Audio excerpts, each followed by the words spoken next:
Ini tadi kita bilang meditasi, banyak orang selama ini salah paham tentang meditasi. Ya, kalau mereka bilang udah kenyang lah Bante, kemana-mana. Ya, Indonesia, Myanmar, Thailand, Indonesia, Myanmar, Thailand, bolak-balik. Ya, ke tempat-tempat kreatif, cari guru dari satu tempat ke tempat lain, ketemu guru, ya, pindah-pindah guru. Ya, tapi walaupun Bante belasan tahun pergi belajar, latihan, praktek, perasaan tuh kayaknya nggak ada banyak perubahan. Ya, kalau menurut Anda, siapa yang salah? Guru saya apa saya? Siapa yang bodoh? Gurunya atau muridnya?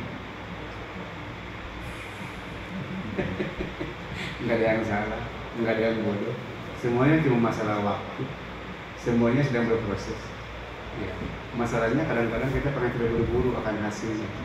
Ya, ingin melampaui kerja alam, ingin mendahului kerjanya alam. Kalau bahasa bilang nggak bisa, ya nggak bisa. Dulu saya ketika saya masa latihan, saya merasa saya adalah yogi. Yogi itu meditator. Saya merasa saya adalah yogi yang paling bodoh. Merasa, karena ketika orang latihan, dia report sama guru, mencapai ini, mencapai itu, mengalami ini, mengalami itu. Saya merasa saya nggak bisa laporan yang lain selain sakit. Sakit dengkul, sakit kaki, sakit pinggang, pikiran pergi mengembara, gelisah, khawatir. Pokoknya perasaan campur aduk.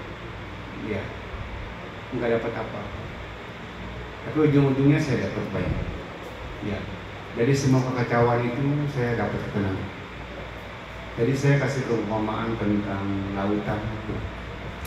Kalau diumpamakan perasaan kita ini seperti air di lautan.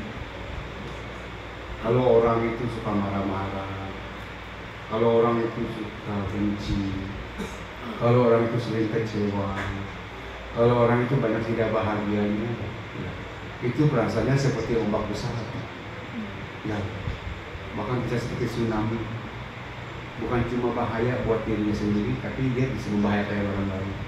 Selalu mengancam. Itu orang yang batinnya penuh dengan kebencian, penuh dengan kemarahan, penuh dengan gejolak kebasahan. Ya, bukan hanya mengancam dirinya sendiri, tapi dia sudah mengancam sekelilingnya. Nah, kita meditasi ingin meredakan perasaan-perasaan itu. Ya. Ada orang dalam hidup ini mungkin batinnya nggak seperti itu, dia nggak bergerak liar, nggak seperti ombak-ombak besar tsunami. Ada orang kalau dia memakan batinnya itu seperti air laut yang beriak-riak. Cuma beriak-riak aja, ombak-ombak kecil. Itu kalau batin memakan itu orang bahagia. Batinnya ceria, riang sekali. Sampai burung-burung ikut campur, burung cambar ikut menari. Nah, itu cuma dua hal. Tapi ada saat-saat di mana laut begitu tenang, nggak ada ombak, nggak ada riak-riak, seperti laut mati. Saat bagaimana? Ada saat-saat tertentu laut begitu tenang. Tapi setenang-tenangnya laut, setenang-tenangnya air, pasti adalah riak-riak, nggak mungkin. Ya, nggak mungkin dia, nggak ada. Hidup sama seperti itu. Ya, sama seperti itu. Kadang-kadang ada perasaan kita yang begitu luar biasa. Sampai bikin kita nggak nyaman diri sendiri, orang lain di sekitar kita pun nggak nyaman. Ada kadang-kadang perasaan kita begitu riang, bahagia. Orang-orang di sekitar juga ikut riang, ikut bahagia. Ada saat-saat di mana kita begitu tenang hidup, sampai alam pun tenang. Tapi kalau bahasa Bante, bahasa orang-orang meditasi, kita latihan meditasi bukan pengen cari senang. Benar, kita meditasi, kita ingin meredakan amarah, ingin meredakan kebencian, ingin meredakan kesedihan kita, ingin meredakan ketakutan kita, ingin meredakan kekecewaan kita pada kehidupan, sakit hati kita, ya, trauma-trauma kita, semua konflik-konflik kita dengan kehidupan. Nah, itu adalah kita meditasi. Satu, silakan pakai, silakan pakai. Itu yang pertama. Yang kedua, kita meditasi bukan pengen dapat senang. Ya, kalau Anda meditasi pengen dapat senang, Anda salah tempat. Kalau pengen dapat senang, ke Dufan saja. Ya, masih ada senang saja. Kita meditasi bukan pengen dapat senang lagi. Kalau senang kita sudah terlampau banyak setiap hari. Apa kurangnya gitu? Emang siapa yang kita senang? nggak ada. Ya. Dan buat saya senang itu bahagia itu gampang. Kapan saya mau saya bisa bahagia. Ya. Karena nggak ada orang yang larang saya bahagia. Dan saya pun tidak pernah melarang diri saya untuk bahagia. Saya izinkan saya kapan mau bahagia silahkan. Karena itu hak saya, hak manusia. Tapi hidup tidak hanya cukup di batas senang. Ada lagi yang lebih tinggi dari senang. Namanya tenang. Lebih tinggi mana? Senang atau tenang? Tenang. Sudah tenang belum hidup? Sudah tenang belum? Belum. Kalau tenang kita mati bareng-bareng. Mau apa gitu? Ya pasti ada. Inilah meditasi. Nanti dia sedang mengajak kita untuk keluar dari susah dan senang, dari sedih dan tawa. Kita ingin keluar dari susah dan senang, dari suka dan duka. Kita ingin melampaui suka dan duka. Karena selama ini kita ada di situ, terombang-ambing di dua kutub. Suka duka, seperti itu, seperti kipas angin itu yang bergerak terus tidak pernah berhenti. Kiri kanan, kiri kanan, kiri kanan. Kehidupan kita selalu seperti itu. Ya, tenang itu seperti kipas angin yang ada di depan bangkai.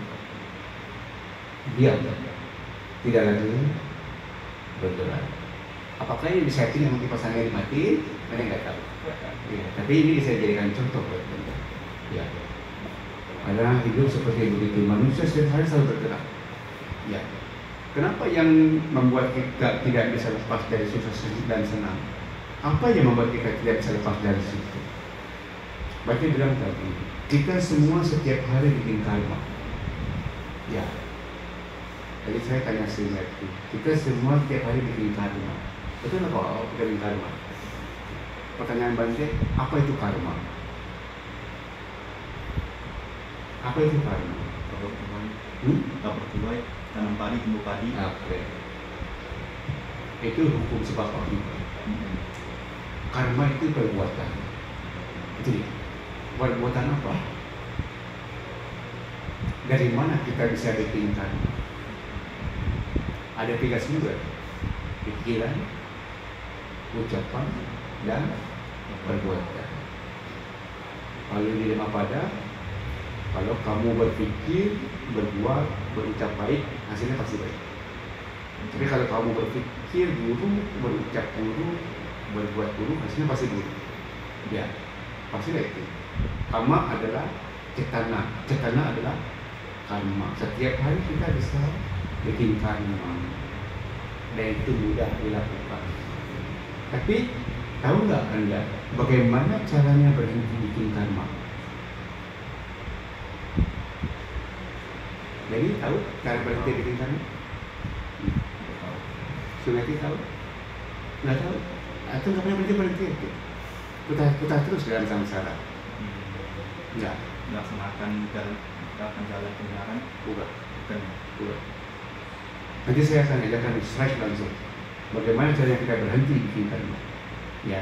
Tapi mungkin nggak bisa 24 jam ya. Kan kita masih baru belajar. Tapi bagaimanapun kita ada momen-momen kita benar-benar berhenti bikin karma. Karma adalah cetana, niat. Ya. Kalau kita tidak punya niat, ada karma? Ada.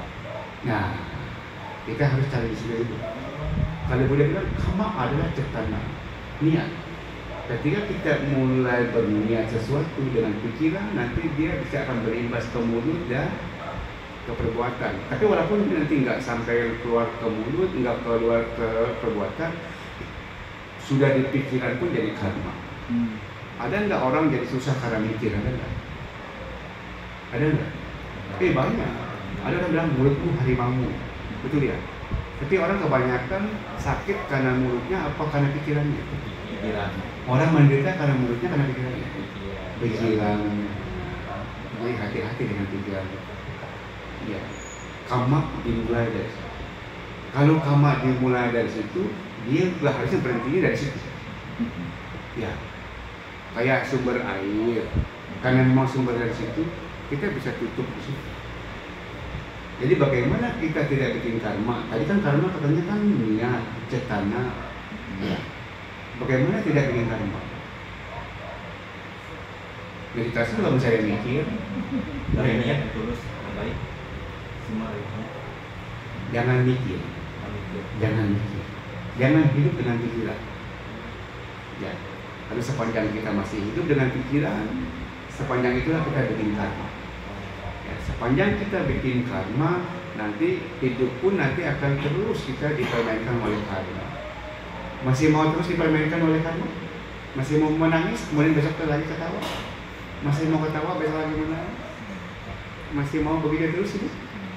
Kalau saya udah nggak mau dipermainkan hidup, ya, saya ya mau pegang kendali dengan kehidupan saya. Syukur-syukur saya nggak hidup lagi, capek.